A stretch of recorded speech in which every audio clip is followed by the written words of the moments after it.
الحمد لله وكفى والصلاة والسلام على سيد الرسل وخاتم الأنبياء وعلى آله وأصحابه الأتقياء أما بعد فأعوذ بالله من الشيطان الرجيم بسم الله الرحمن الرحيم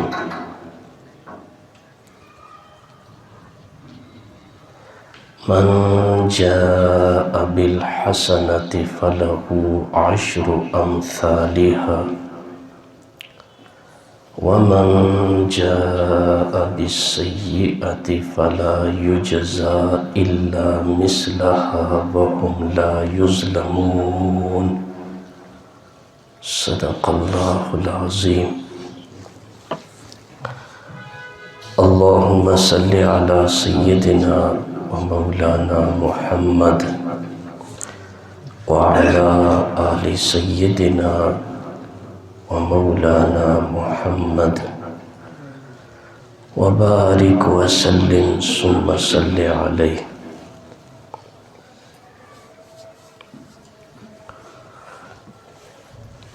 نبی کریم صلی اللہ علیہ وسلم کا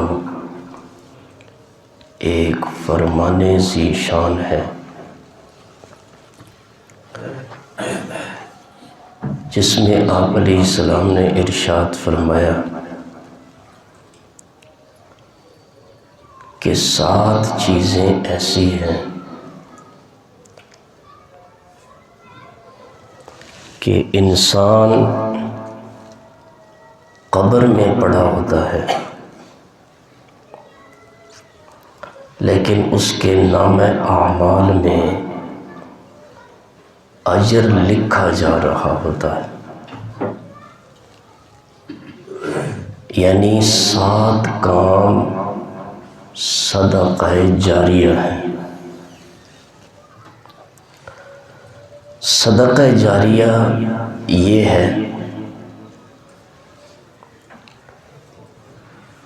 کہ بندہ اپنی زندگی میں کوئی ایسی چیز لوگوں کے لیے وقف کرے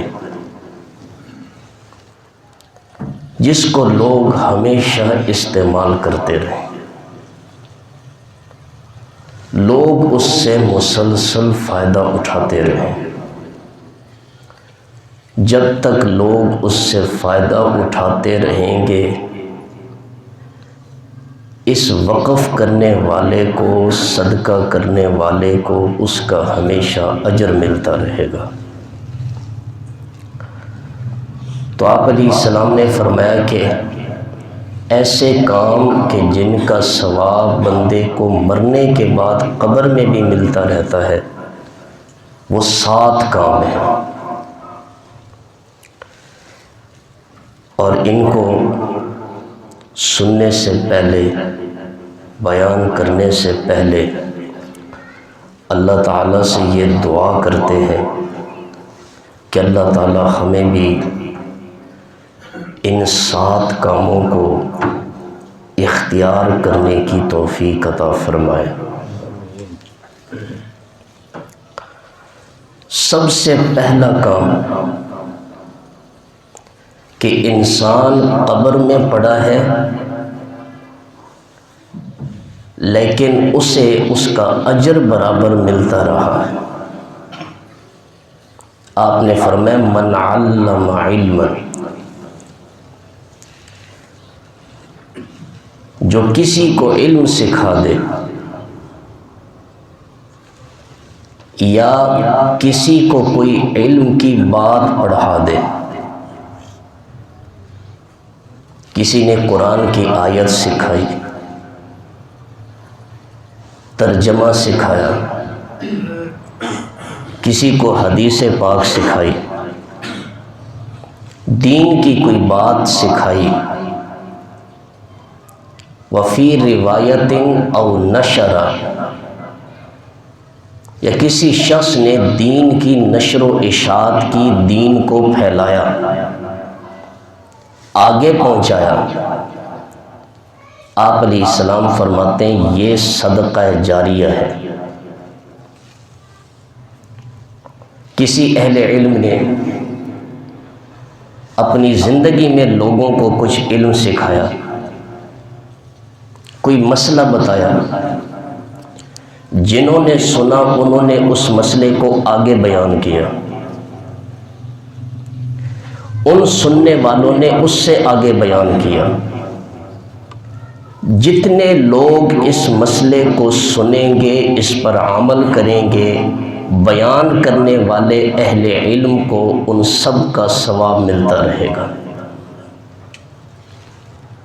تو پھر آپ خود دیکھ لیں کہ سیدنا ابو ہریرہ رضی اللہ تعالی عنہ نے جو یہ حدیث بیان فرمائی، جنہوں نے سننی، چلتے چلتے 15 صدیاں گزر چکی ہیں، آج ہم نے یہ حدیث بھی سن لی، ہم تک پہنچی، گویا کہ آج تک جتنے لوگوں نے یہ حدیث سنی ہے سب کا ثواب سیدنا ابو ہریرہ کے کھاتے میں جائے گا، اور ان کا ثواب نبی کریم صلی اللہ علیہ وسلم کی طرف۔ تو اس لیے علم حاصل کرنا، علم کسی کو سکھانا، یہ صدقہ جاریہ ہے، علم کی ترغیب ہے کہ اہل ایمان علم حاصل کریں، اہل علم کی مجلس میں بیٹھیں۔ اس لیے کہ علم حاصل کرنے کے لیے کوئی عمر کی قید نہیں ہے، عمر کے جس حصے میں بھی ہے مومن بندہ علم حاصل کرے۔ صحابہ کرام میں کوئی نوجوان ہے، 15 سال 20 سال کی عمر ہے، کوئی جوان ہے 30 سال کی عمر کا ہے، کوئی بوڑھا ہے 50 سال 55 سال کی عمر کا ہے، لیکن رسول اللہ صلی اللہ علیہ وسلم سے علم حاصل کر رہے ہیں۔ اور جو شخص علم حاصل کرتا ہے، اللہ کے نبی فرماتے ہیں وہ اللہ کے راستے میں ہوتا ہے۔ جب تک بندہ علم حاصل کر رہا ہے وہ اللہ کے راستے میں ہے۔ آپ مسجد میں آتے ہیں اس نیت سے کہ ہم فجر کی نماز بھی آ کر مسجد میں پڑھ لیں گے، اور نماز کے بعد قرآن کریم کا درس سن کر کچھ احکام بھی سیکھ لیں گے۔ یہ جتنی دیر تک درس میں بیٹھے رہیں گے، قرآن کے احکام سیکھتے رہیں گے، آپ اللہ کے راستے میں ہیں۔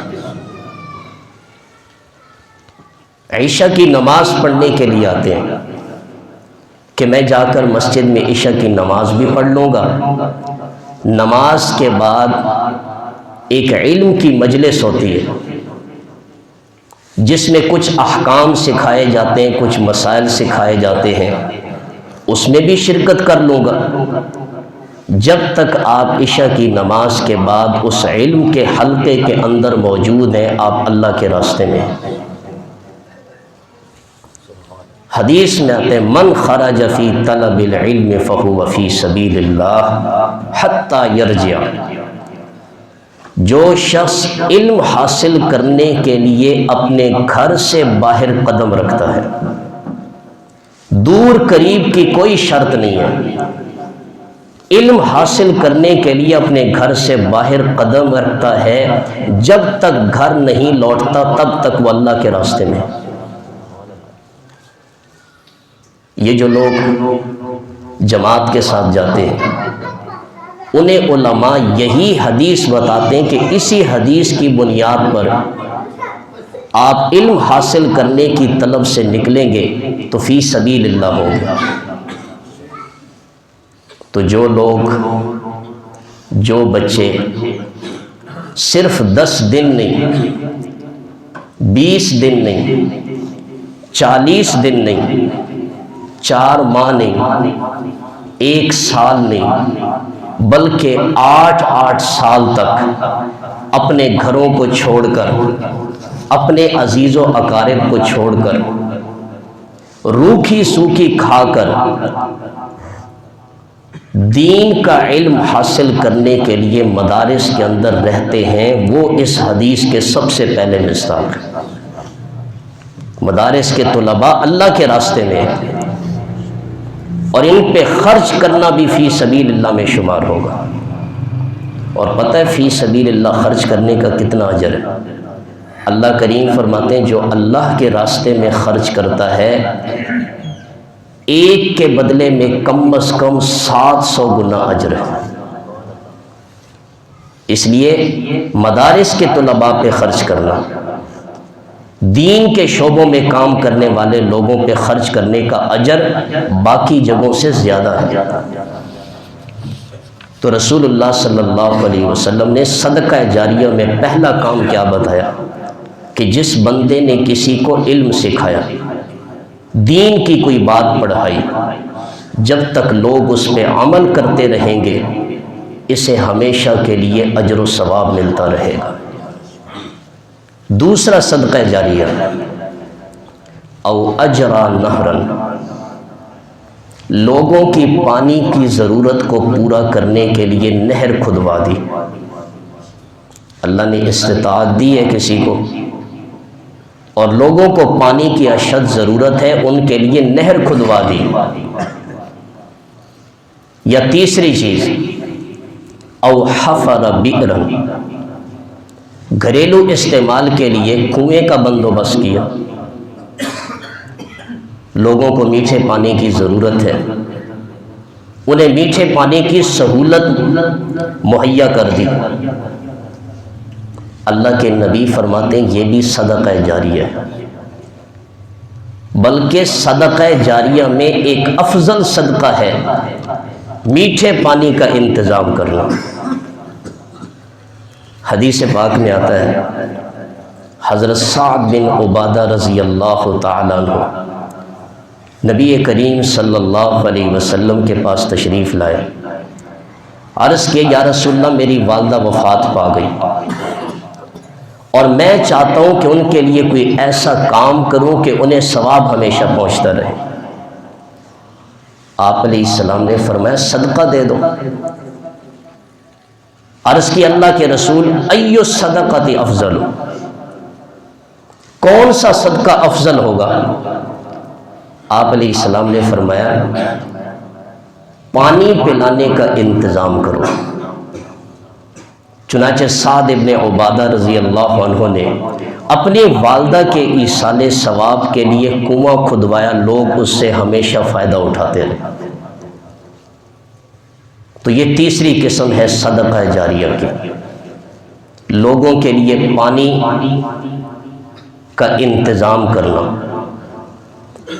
چوتھی چیز، او غرس نخلا، یا شجر کاری کرنا، درخت لگانا۔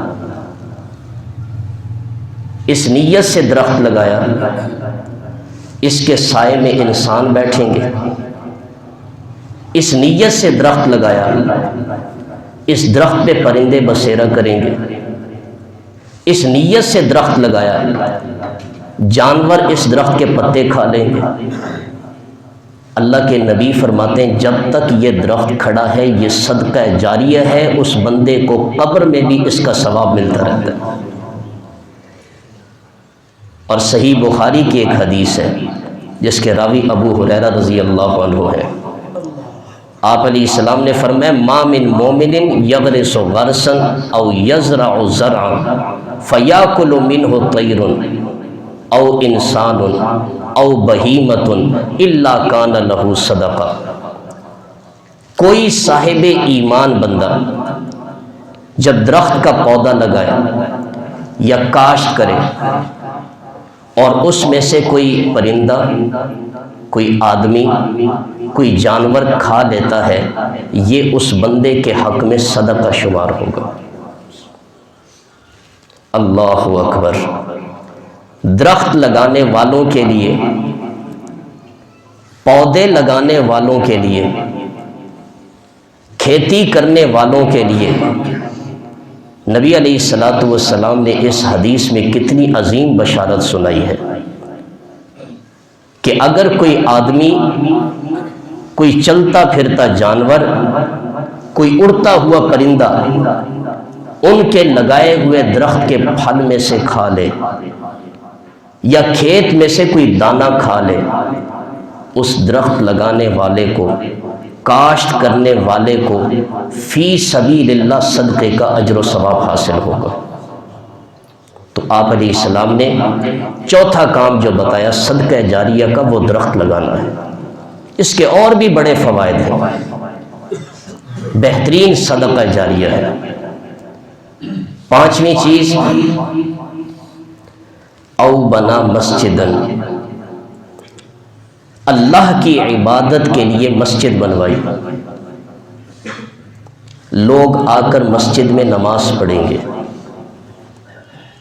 قرآن کریم کی تلاوت کریں گے، نوافل ادا کریں گے، ذکر و اذکار کریں گے، مسجد میں آ کر قرآن کریم کی تعلیمات حاصل کریں گے۔ مساجد تو اسلامی تعلیمات کے مراکز ہیں۔ نبی کریم صلی اللہ علیہ وسلم نے تو مسجد نبوی سے ہی لوگوں کو دین کی تعلیم دی تھی۔ یہ اصل میں دین کے مراکز ہیں۔ ہم نے تو شاید سمجھ لیا بس مسجد، اذان ہوئی، نماز پڑھی اور سیدھا گھر پہنچے، آفس پہنچ گئے۔ بھائی مسجد سے تعلق مسلمان کا بڑا مضبوط ہونا چاہیے۔ خصوصاً یہ جمعہ کا دن ہے جس میں اسلامی تعلیمات بیان ہوتی ہے۔ بندہ پورا ہفتہ اپنے کاموں میں مصروف ہے، جمعے والے دن ذرا جلدی آ کے اسلامی تعلیمات کو سن لے تاکہ اس کے دل پہ جو گرد و غبار ہے وہ صاف ہو جائے، ایمان تازہ ہو جائے۔ اللہ ہمیں اس کی توفیق دے۔ یہ بڑی بات ہوتی ہے کہ مسلمان آدمی ہفتے کے بعد جمعے کے دن کا منتظر رہے تاکہ میں اپنے ایمان کو تازہ کروں، اللہ اور اس کے رسول کے احکامات سنوں۔ اللہ اکبر۔ تو مسجد بنائی اللہ کی عبادت کے لیے۔ آپ علیہ السلام نے فرمایا جب تک لوگ یہ جو مسجد بنائی ہے، اللہ اس کے بدلے میں اس بندے کے لیے جنت میں محل بنائے گا۔ اب آپ سوال کریں گے ہماری تو اتنی استطاعت نہیں ہے کہ پوری مسجد بنا لیں۔ اللہ کے نبی نے غریب آدمی کو بھی بشارت سنا دی، اگر تم میں سے کوئی شخص پرندے کے گھونسلے جتنی بھی مسجد تعمیر کر لے، اللہ اس کے لیے بھی جنت میں گھر بنائے گا۔ پرندے کے گھونسلے جتنی والا مسجد ہو سکتی ہے، وہ کیا ہے کہ بندہ مسجد میں اپنی استطاعت کے مطابق حصہ ڈالے۔ ایک بندے کی استطاعت ہے وہ 1000 روپے دے سکتا ہے، مسجد کی تعمیر ہو رہی ہے۔ ایک بندے کی استطاعت ہے وہ 10,000 دے سکتا ہے، ایک بندے کی استطاعت ہے وہ 1,00,000 دے سکتا ہے۔ جس نے بھی حصہ ڈالا مسجد بن گئی۔ اب مسجد میں قالین کی ضرورت ہے، بندے نے اس میں حصہ ڈالا، پنکھوں کی ضرورت ہے، اس میں حصہ ڈالا، مسجد میں قرآن پاک کی ضرورت ہے، قرآن پاک رکھ دیا۔ جب تک لوگ اس مسجد میں نماز پڑھتے رہیں گے، یہ شخص دنیا سے چلا بھی جائے یہ اس کے لیے صدقہ جاری ہے۔ قیامت کی صبح تک اللہ کریم اس شخص کو اس کا ثواب پہنچاتے رہیں گے۔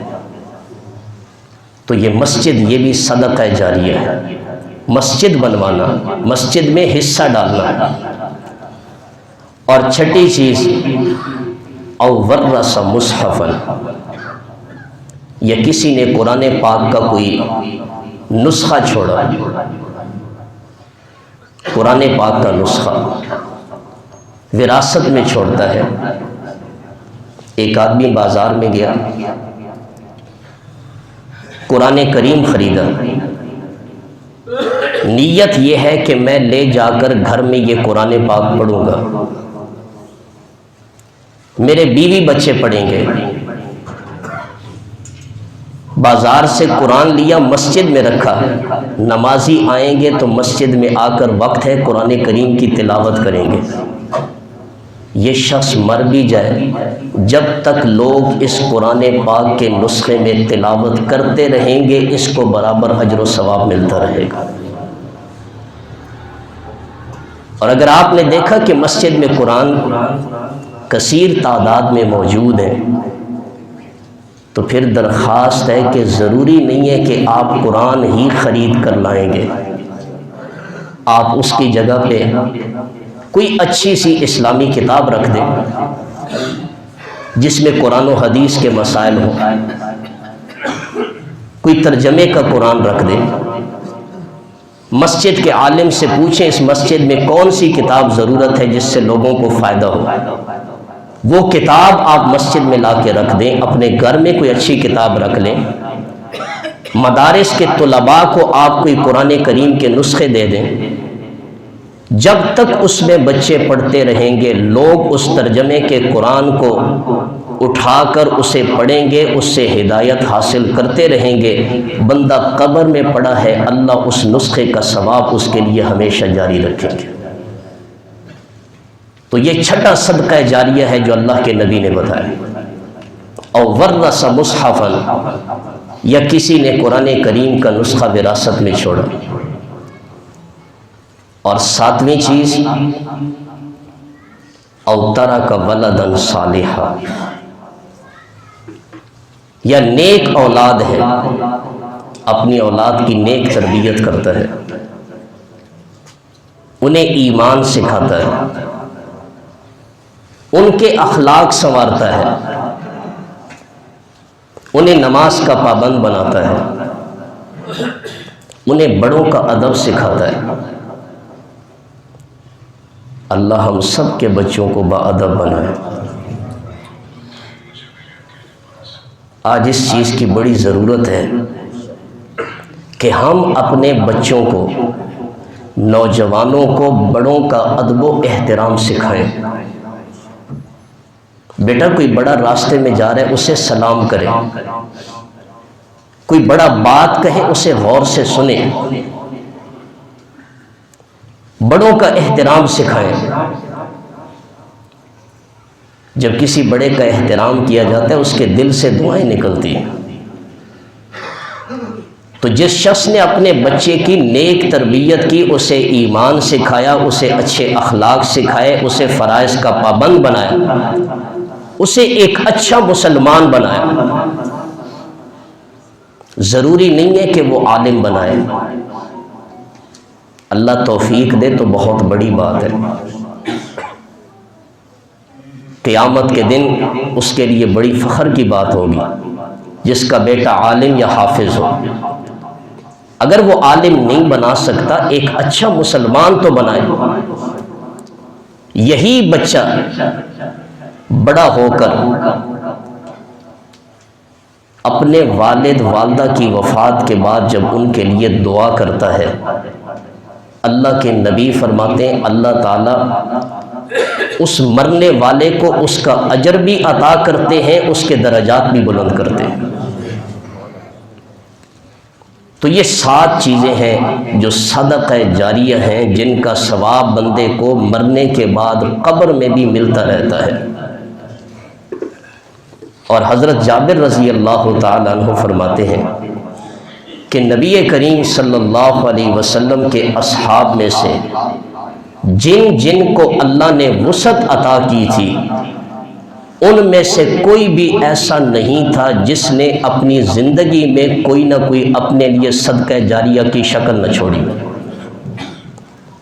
ہمارے لیے یہ ترغیب ہے کہ ہم میں سے بھی ہر شخص یہ تہیہ کر لے کہ یہ 7 کام جو اللہ کے نبی نے صدقہ جاریہ کے بتائے ہیں، انشاءاللہ ان میں سے 1 یا 2 کاموں کی اپنے لیے صدقہ جاریہ بنانے کی پوری کوشش کریں گے۔ اللہ تعالیٰ سے دعا ہے جو سنا عمل کرنے کی توفیق عطا فرمائے۔